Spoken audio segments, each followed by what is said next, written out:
The bustling Montgomery County Courthouse was unusually crowded on that crisp October morning. Rows of wooden benches creaked under the weight of spectators, journalists, and law enforcement officers who had gathered for what seemed like a routine sentencing hearing. But nothing about this day would turn out to be routine. Sarah Mitchell, a petite 24-year-old elementary school teacher, sat in the front row clutching her mother's hand.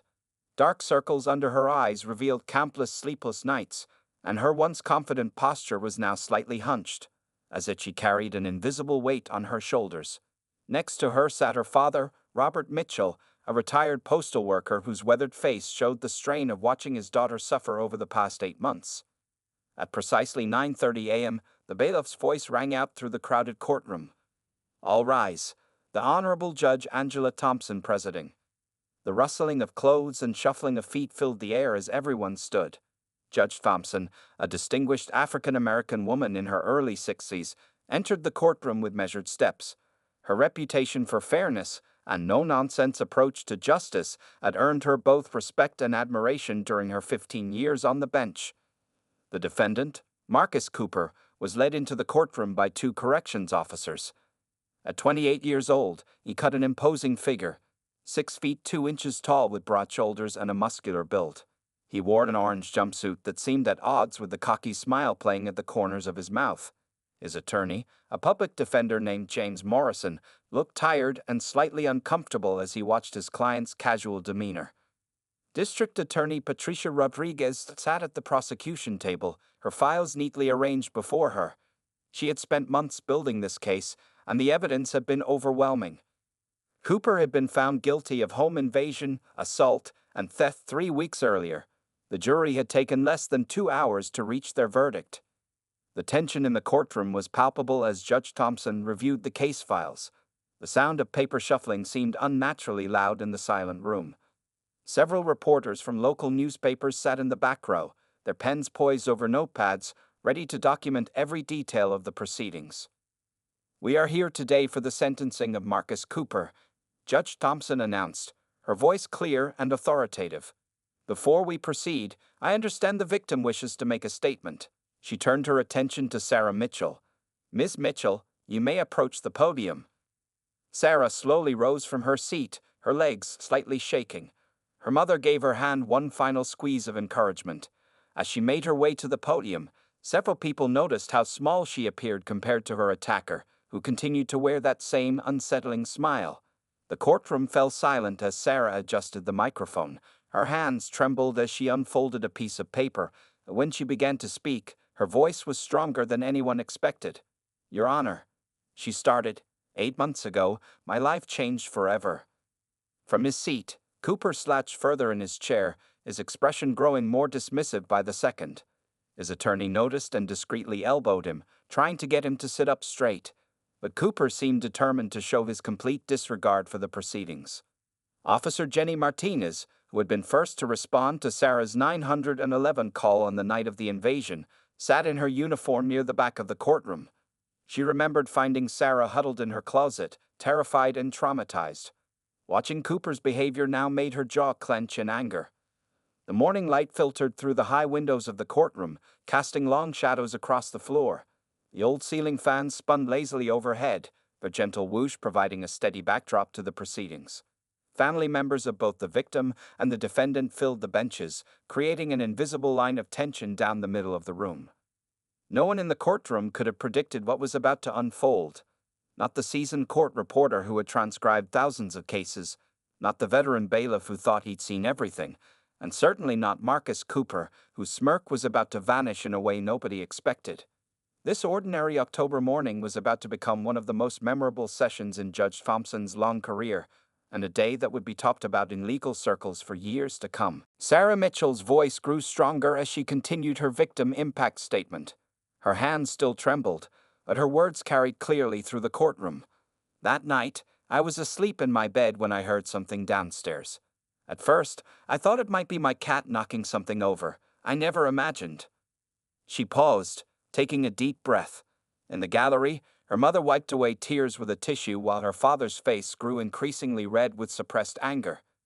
Detective Mark Wilson, who had led the investigation, watched intently from his position near the door, his notebook forgotten in his hand.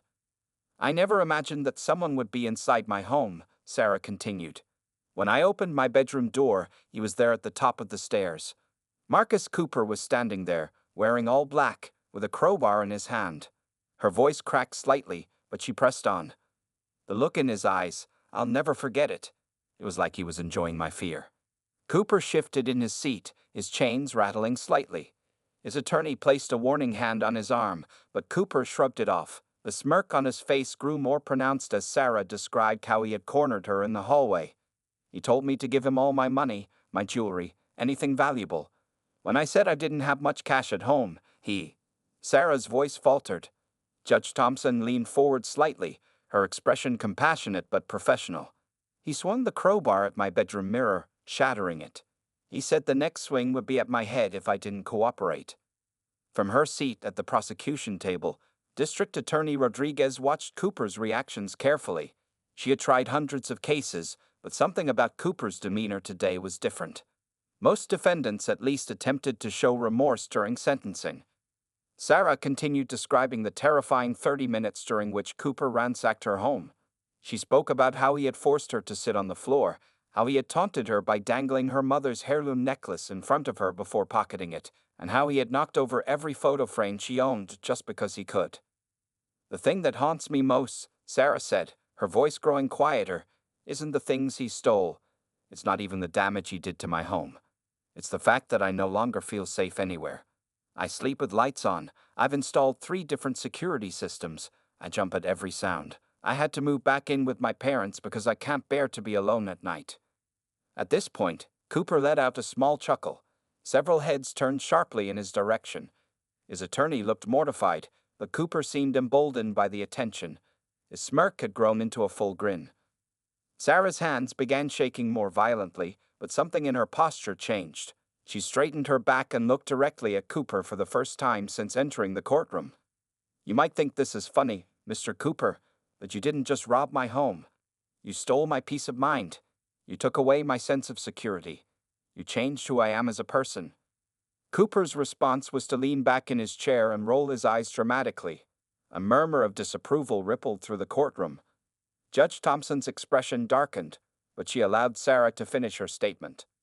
"I've spent the last 8 months trying to rebuild my life," Sarah concluded, her voice now steady and clear. "I'm in therapy. I'm learning self-defense. I'm trying to take back what you stole from me, my confidence, my sense of safety, my peace. And despite everything you did, despite how you're acting right now, I want you to know something. You didn't break me. I'm still here, I'm still standing, and I'm getting stronger every day." As Sarah finished speaking, the courtroom remained silent except for Cooper, who made a dismissive sound and whispered something to his attorney. Judge Thompson's eyes narrowed as she watched this interaction. Her fingers drummed once on her desk, a rare sign of emotion from the usually stoic judge. No one in the courtroom could have predicted what Judge Thompson was about to do next. Her next words would not only silence Cooper's laughter, but would also make this sentencing hearing one that would be remembered for years to come. Judge Thompson removed her reading glasses slowly, placing them deliberately on the bench before her. The courtroom remained silent, but the tension had shifted. Everyone could sense that something unprecedented was about to happen. Even the court reporter's fingers hesitated over her stenotype machine. "Mr. Cooper," Judge Thompson's voice cut through the silence like a knife. "Would you care to explain what you find so amusing about Ms. Mitchell's statement?" Cooper straightened slightly in his chair, but the smirk remained fixed on his face. His attorney, James Morrison, quickly stood up.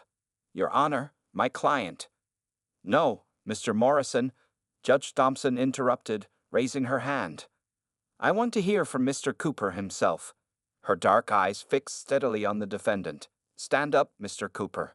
The chains around Cooper's ankles clinked as he rose, still maintaining his air of indifference. "Nothing really, Your Honor.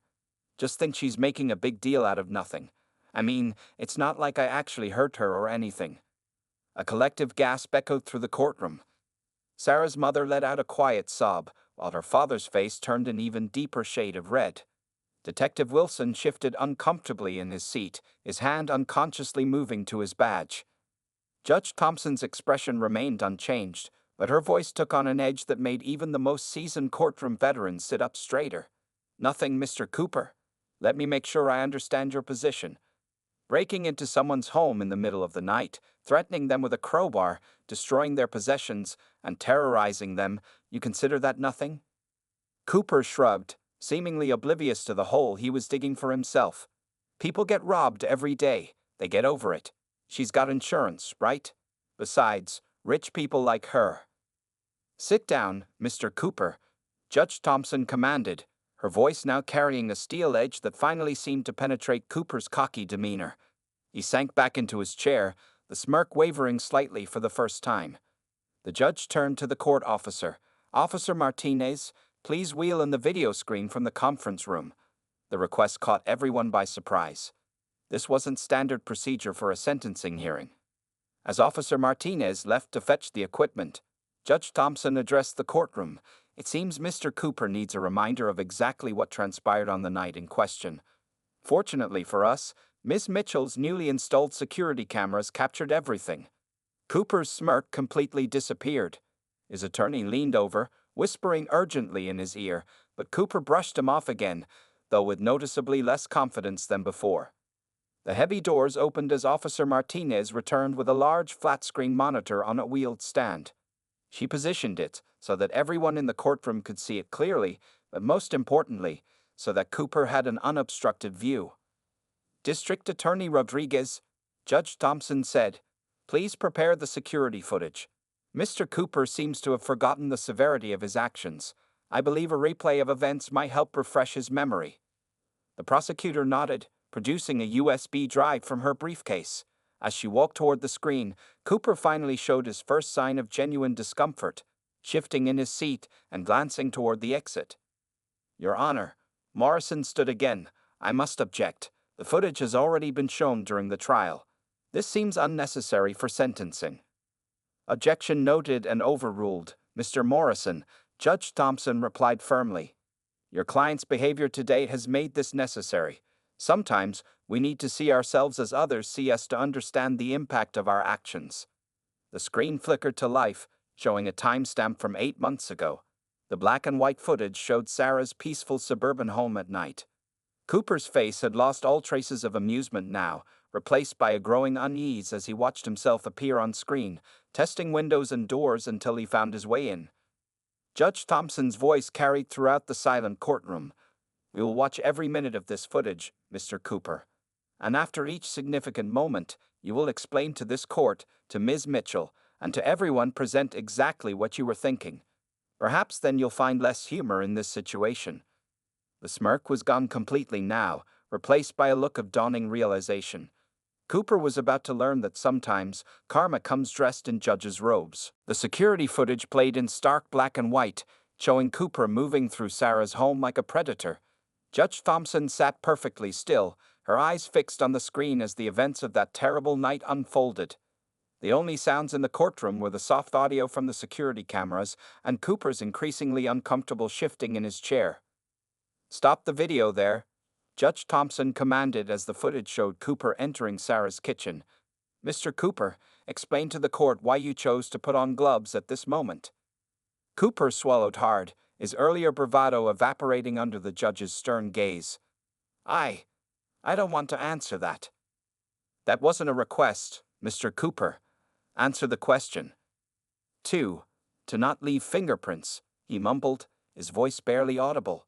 "Speak up, Mr. Cooper. The court reporter needs to hear your response." "To not leave fingerprints," he repeated louder, his face flushing. "So this was premeditated," Judge Thompson stated. "You came prepared. This wasn't a crying of opportunity or desperation. Continue the video, Ms. Rodriguez." The footage continued playing, showing Cooper methodically searching through drawers and cabinets.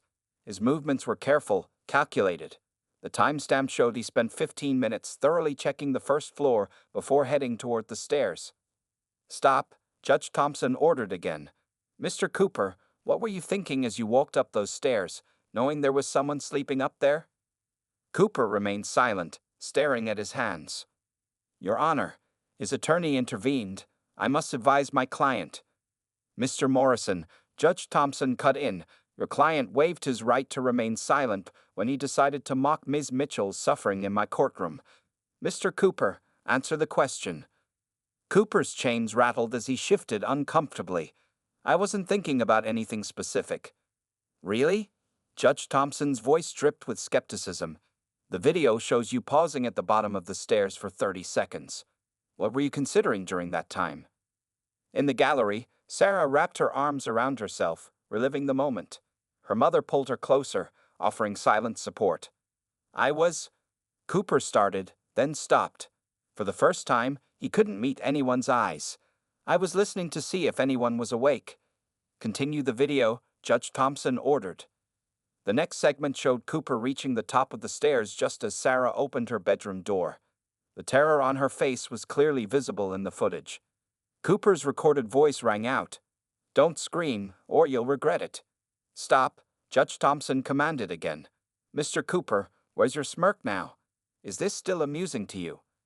Cooper remained silent, his earlier cockiness completely gone. His attorney looked increasingly worried, realizing that his client's courtroom behavior had backed them into a corner. Play the part where Mr. Cooper threatens Ms. Mitchell with the crowbar, Judge Thompson instructed. The footage showed Cooper swinging the crowbar at the mirror, the glass shattering across the floor.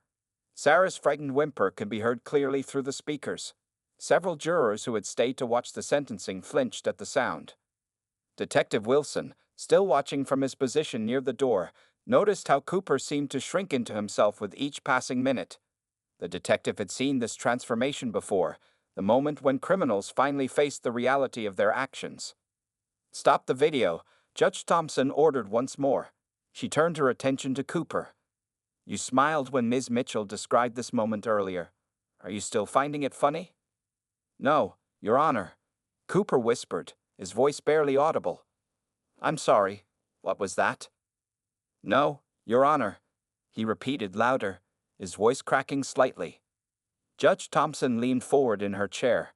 Mr. Cooper, we're not even halfway through this footage. We have another 15 minutes to watch. Every threat, every cruel word, every moment of terror you inflicted. And you will explain each one to this court. The remainder of the security footage loomed before them like a dark promise. Cooper's face had lost all color, and his hands trembled slightly as he gripped the edge of the defense table. The courtroom remained silent, waiting for what would come next.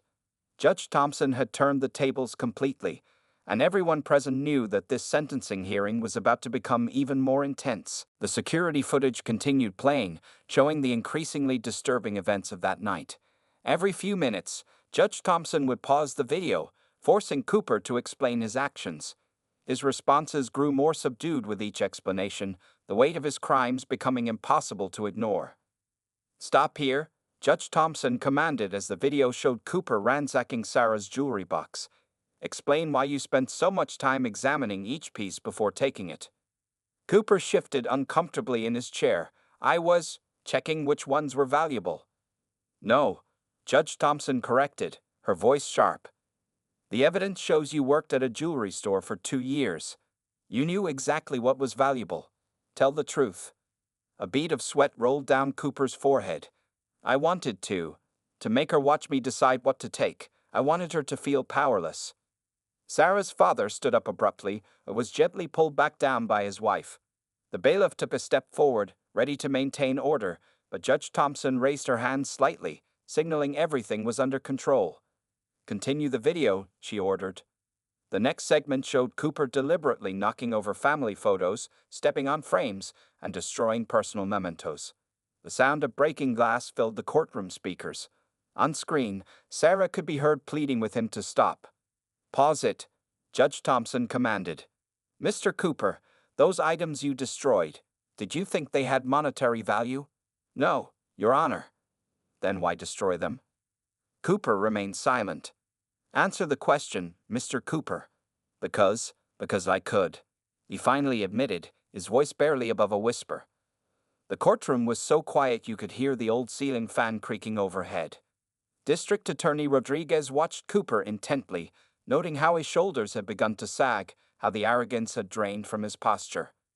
Resume the video, Judge Thompson ordered. The next few minutes showed Cooper taunting Sarah with her mother's heirloom necklace, dangling it just out of reach before pocketing it. The recording captured his laughter as she begged him not to take it. "Stop." Judge Thompson's voice was steel. "Where is that necklace now, Mr. Cooper?" I sold it." "To whom?" "A pawn shop in Carson City." Judge Thompson made a note on her pad. "Officer Martinez, please ensure this information is passed to the detective division immediately." The footage continued, showing Cooper growing increasingly aggressive as he moved through the house. His recorded voice carried clearly through the speakers. "Maybe I should stay a while longer, make myself at home. Would you like that?" Sarah's quiet sobs could be heard from her seat in the gallery. Her mother wrapped an arm around her protectively, glaring at Cooper with undisguised hatred. "Pause," Judge Thompson ordered. "Mr. Cooper, what did you mean by that statement?" For the first time, Cooper showed genuine shame. "I was just trying to scare her more." "Just?" Judge Thompson's voice could have frozen fire. "There is no just about psychological torture, Mr. Cooper." The video continued, showing the final minutes of the home invasion. Cooper could be seen gathering his stolen items, but before leaving, he turned to Sarah and said something that made Judge Thompson sit up straighter. "Stop the video," she commanded. "Play back the last 30 seconds with volume increased." Cooper's recorded voice filled the courtroom. "Remember, I know where you live. If you call the cops, I might have to come back and visit again." Judge Thompson removed her glasses slowly, fixing Cooper with a stare that made him sink lower in his chair. "So not only did you terrorize Ms. Mitchell that night, but you also threatened future violence to prevent her from seeking help from law enforcement." Cooper didn't respond. His attorney looked defeated, knowing that every minute of this video playback was destroying any chance of a lenient sentence.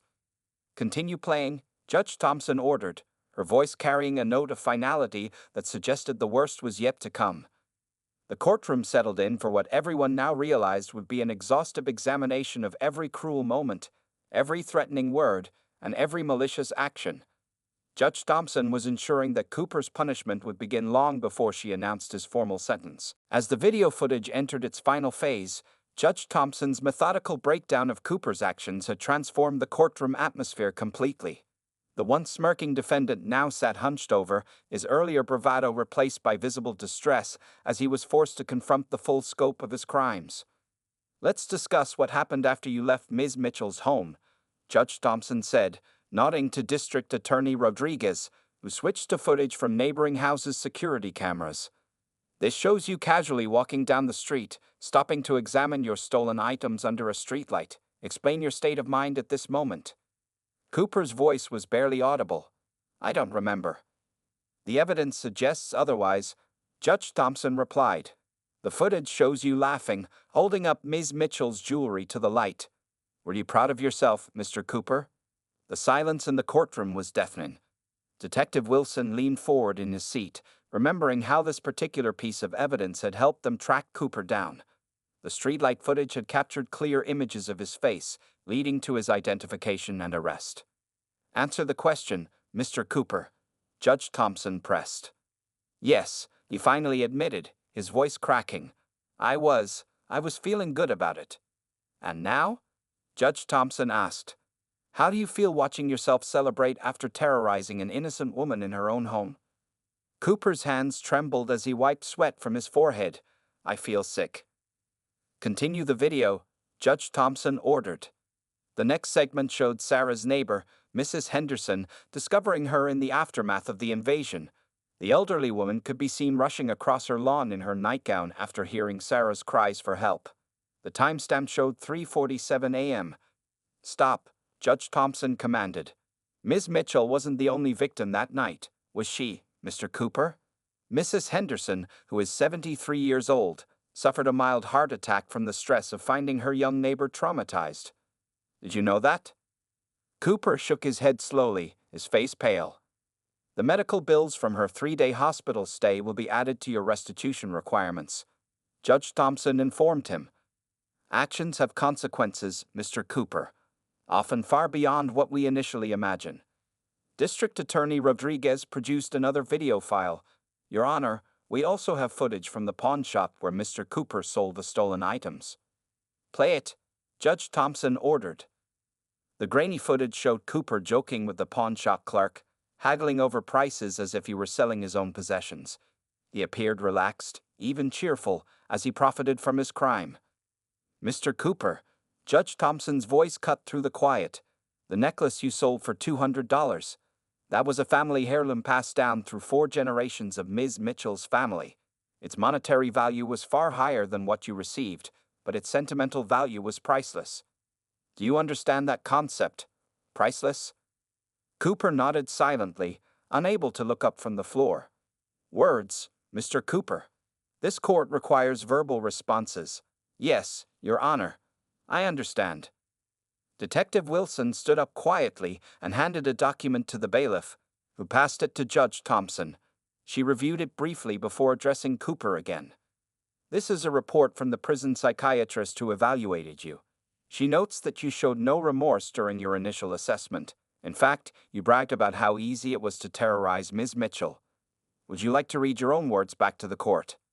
"No, Your Honor," Cooper whispered, his voice shaking. "I believe you should." Judge Thompson insisted, holding out the document. "Stand up and read the highlighted section." Cooper rose unsteadily to his feet, his chains rattling in the silent courtroom. As he began to read his own boastful words from months earlier, his voice trembled and then broke completely. For the first time since his arrest, Marcus Cooper began to cry. Judge Thompson watched him carefully, noting every sign of his crumbling facade. The transformation was complete, from arrogant perpetrator to confronted criminal. But she wasn't finished yet. There was one more piece of evidence that would ensure Cooper understood the full impact of his crimes, and it would shape the sentence she was preparing to deliver. Judge Thompson surveyed the courtroom silently, allowing the weight of everything they had witnessed to settle. Cooper had returned to his seat, his earlier tears leaving visible tracks on his face. His attorney sat beside him, no longer attempting to intervene, knowing that any objections would be futile at this point. "Before I deliver my sentence," Judge Thompson began, her voice measured and clear, "there is one final piece of evidence to consider." She turned to District Attorney Rodriguez. "Please play the emergency call." Sarah Mitchell straightened in her seat, her mother gripping her hand tighter. This was the one piece of evidence she hadn't been forced to relive during the trial. The 911 recording began to play through the courtroom speakers. Sarah's terrified whispers filled the room. "Please help me. Someone's in my house. He's upstairs. I'm hiding in the closet. Please hurry." The dispatcher's calm voice responded. "Stay quiet. Officers are on their way. Can you stay on the line with me?" A sudden crash could be heard in the background, followed by Sarah's muffled gasp. Then Cooper's voice. Come out, wherever you are." Judge Thompson's eyes never left Cooper as the recording played. His face had turned ashen, his hands gripping the edge of the table so hard his knuckles had turned white. The recording continued for 3 more minutes. 3 minutes of Sarah's terrified breathing, of Cooper's taunting voice getting closer, of the dispatcher trying to keep Sarah calm while police raced to the scene. Finally, the sound of Cooper discovering her hiding place, Sarah's scream, and the phone clattering to the floor. "That's enough," Judge Thompson said quietly, signaling for the recording to stop. The silence that followed was deafening. "Mr. Cooper," she began, her voice carrying throughout the hushed courtroom, "I have been a judge for 15 years. I have sentenced murderers, drug dealers, and violent offenders. But rarely have I seen such a calculated attempt to terrorize another human being." She paused, removing her glasses and placing them carefully on her desk. "Your crime was not just about theft. You deliberately prolonged Ms. Mitchell's fear. You took pleasure in her terror. Even today, you walked into my courtroom smirking at her pain." Cooper tried to speak, but Judge Thompson held up her hand. "I'm not finished." She picked up a document from her bench. "The maximum sentence for home invasion in this state is 25 years. Given the circumstances and evidence presented, I see no reason for leniency." A murmur ran through the courtroom. Cooper's attorney started to rise, but Judge Thompson continued before he could speak. "Marcus Cooper, I hereby sentence you to 25 years in state prison. You will serve a minimum of 20 years before being eligible for parole." She paused, making sure Cooper was looking at her. "Additionally, you will pay restitution in the amount of $157,000 to cover Ms. Mitchell's stolen property, her therapy costs, and Mrs. Henderson's medical bills. Cooper slumped in his chair as Judge Thompson continued. You will also be required to attend mandatory counseling while incarcerated. Perhaps after 20 years of reflection, you will understand the gravity of your actions. She turned her attention to Sarah. Ms. Mitchell, this court commends your courage in facing your attacker and sharing your impact statement. Your strength is admirable. Finally, Judge Thompson addressed the entire courtroom. Let the record show that Mr. Cooper's behavior during these proceedings has only reinforced the court's decision regarding maximum sentencing. Sometimes, true character is revealed not in the commission of a crime, but in how one faces the consequences of their actions. She picked up her gavel. Mr. Cooper, you will be remanded immediately to begin serving your sentence. Court is adjourned. The gavel struck with finality. As the bailiffs moved to escort Cooper away, he turned toward Sarah, his face showing genuine remorse for the first time. I'm sorry, he said quietly, but Sarah had already turned away, surrounded by her family and supporters. The courtroom began to empty, reporters rushing out to file their stories about the unprecedented sentencing hearing. Detective Wilson nodded with satisfaction as he gathered his notes. Justice had been served, not just through the sentence itself, but through Judge Thompson's methodical dismantling of Cooper's arrogance. The last sound in the courtroom was the clicking of chains as Cooper was led away, his shoulders bent, his swagger gone, finally understanding the full weight of his actions and the consequences that would follow him for the next 25 years. The aftermath of Judge Thompson's unprecedented sentencing hearing rippled through the community in the days and weeks that followed. Local newspapers ran detailed accounts of how the judge had transformed what should have been a routine sentencing into a powerful lesson in justice and accountability. Sarah Mitchell stepped out of the courthouse into the bright afternoon sunlight, surrounded by her family and Detective Wilson. For the first time in 8 months, she stood completely straight, as if a heavy weight had been lifted from her shoulders. Reporters gathered on the courthouse steps called out questions, but she politely declined to comment. You did it, sweetheart, her father said quietly, his arm protective around her shoulders. It's really over now. Inside the courthouse, Judge Thompson sat alone in her chambers, reviewing her notes from the hearing. A knock on her door interrupted her thoughts. Come in, she called. District Attorney Rodriguez entered, carrying a small stack of files. Your Honor, I wanted to thank you for how you handled the Cooper case. In 15 years of prosecuting, I've never seen anything quite like it. Judge Thompson smiled slightly. Sometimes, Mrs. Rodriguez, justice requires more than just pronouncing a sentence. Some people need to see their actions through others' eyes before they can understand the weight of their crimes. Meanwhile, at the county jail, Cooper was being processed for transfer to the state penitentiary. The intake officer noticed how different he seemed from the cocky young man who had been in custody during the trial. Cooper's swagger was gone, replaced by quiet reflection. Judge Thompson's reputation for creative sentencing preceded her. The intake officer would later tell his colleagues. But this time, she didn't just sentence a criminal, she changed him. 2 weeks after the sentencing, Mrs. Henderson, Sarah's elderly neighbor, received an unexpected letter. It was from Cooper, written from jail while awaiting transfer. The letter contained a sincere apology for causing her heart attack and a promise to pay her medical bills as part of his restitution. Sarah began the process of rebuilding her life with renewed determination. She returned to teaching at the elementary school, where her students' innocent enthusiasm helped heal her spirit. The security cameras that had captured Cooper's crimes remained in place, but they no longer represented fear. Instead, they were a reminder of her strength and survival. Detective Wilson kept his promise to help recover Sarah's family heirloom necklace. Working with Carson City Police, they located the pawn shop and found that the owner had kept detailed records. Although the necklace had been sold, they were able to trace it to its new owner, who agreed to return it when she learned its history. 1 month after the sentencing, Judge Thompson received a letter from Cooper's mother. Thank you, she wrote, for showing my son the truth about himself. For the first time since he was a teenager, he's talking about making changes in his life. Your method was harsh, but it was what he needed. The case became a topic of discussion in law schools across the state. Professional journals published articles about Judge Thompson's innovative approach to sentencing and how forcing criminals to confront their actions in detail could lead to genuine remorse and potential rehabilitation. Sarah eventually moved back into her own home, though in a different neighborhood. She installed a garden in her backyard, something she had always wanted to do but had been too afraid to spend time outside alone. Each flower and plant represented another step in her healing journey. 6 months after the sentencing, Sarah gave her first public speech at a victim support group.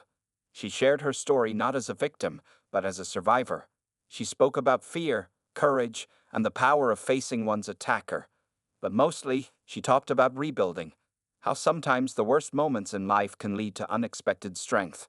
Judge Thompson continued her work on the bench, known now more than ever for her unique ability to deliver justice in ways that impacted both victims and perpetrators. The Cooper case became a reference point in her courtroom, a reminder that true justice involves not just punishment, but understanding. As for Cooper, his prison counselor reported that he had become a model inmate, participating in rehabilitation programs and speaking to young offenders about the consequences of their actions. The security footage from that night stayed with him, a constant reminder of the person he never wanted to be again. The case went down in local legal history not just for its unusual sentencing approach, but as a testament to how justice, when properly served, could transform lives on both sides of the law.